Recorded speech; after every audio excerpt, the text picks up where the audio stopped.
My name's Charlie and I'm lead artist at Atomhawk. My name's Dan Gilmore and I'm the lead graphic and UI designer here. Hi, I'm Drew Whitmore. I'm art director here at Atomhawk. Hello, my name is Dario and I'm principal concept artist at Atomhawk.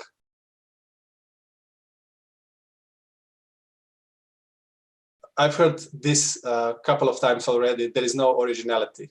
Originality is overhyped. Like, there are so many great things that are a combination of ideas that have been around for a really long time. The answer is you can't. You can't create without replicating everything.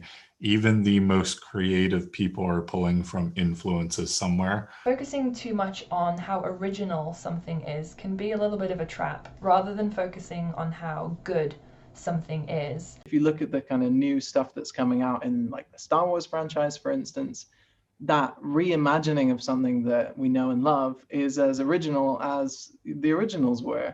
Come at something wanting to make it good, wanting to make it fun or inspiring, and kind of lean into, using your references, but use a really wide pool. Don't have up a few images or a movie or something and be like, I want to recreate exactly that. I think go wide and give yourself lots to sort of digest, and then it's much easier to bounce ideas around when you've got kind of a much larger pool. Creativity is really just about combining three things that exist that haven't been combined before.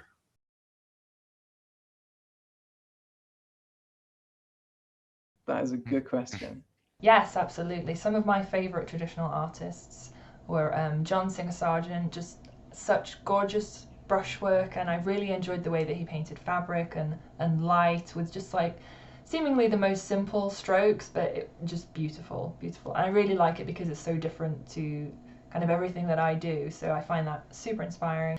Old masters are old masters, and every artist needs to follow at least one of them. I think for me, best ones that I really like, and I have multiple books from them, is J.C. Leyendecker and Norman Rockwell. Rembrandt is a favorite of mine. John Singer Sargent's a favorite of mine. I'm very influenced by a lot of the artists that were working in the Bauhaus. People like Mondrian as well, who did really interesting things with, straight lines and bright colors that was really against kind of the conventions of his time. I mean, I like a lot of like contemporary artists as well. Jenny Saville. Op art is another one that I'm really interested in. So an amazing movement of artwork from the 70s and 60s. And I love Alphonse Mucha, absolutely. Just the detail and the flow and all the sort of patterning that went on in his images, absolutely gorgeous.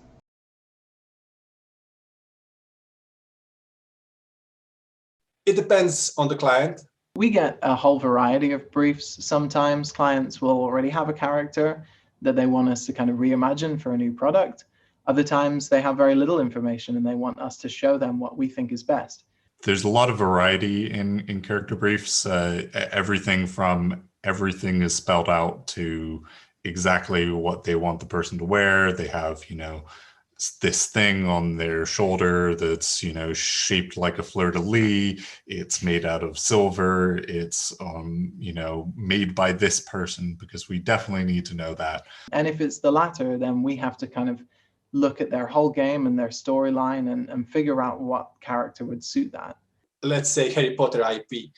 It's well known, and if you are going to create a character within that IP, you need to follow the lore, you need to follow the canon, and those briefs will be really detailed.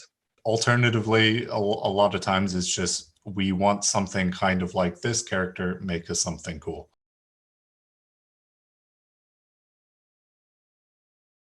One of the projects that is a big piece of the museum exhibition and that I really enjoyed working on is The Realm. And I was involved in producing an animated trailer and also the logo for that project.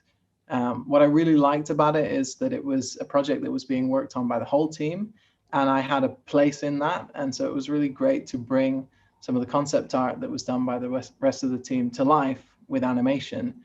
And kind of wrap it all together with a logo and an identity. My favorite one that I worked on was Mortal Kombat 11. And the reason behind it, when I was a kid, I think I was 5, 6, I played Mortal Kombat 1 on my That's pretty young. Yeah. In Croatia, we didn't have those rules. But, you can't play this violent game. So I was like, yeah, Mortal Kombat. I don't think I've ever had one particular project that was my absolute favorite. I tend to find that my favorites are the projects where they're just exactly within that sort of area that I enjoy the most. So it might be like some stylized characters.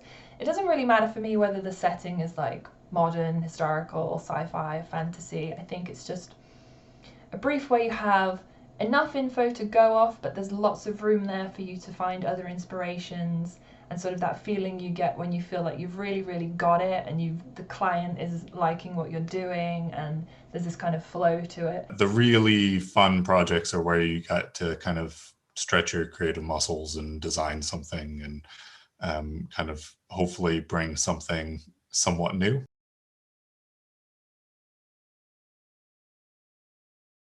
I personally didn't work in movie industry. I do know a couple of people who did.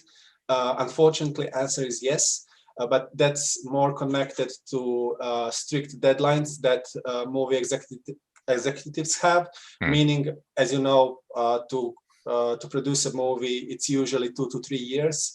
And when you look at those multi-million budgeted movies like Marvel movies, let's say, pre-production is real. You need to go through pre-production really quickly, iterate a lot of ideas, then 3D or CGI effects and everything. So it's really quick process, and unfortunately, sometimes people need to work overtime.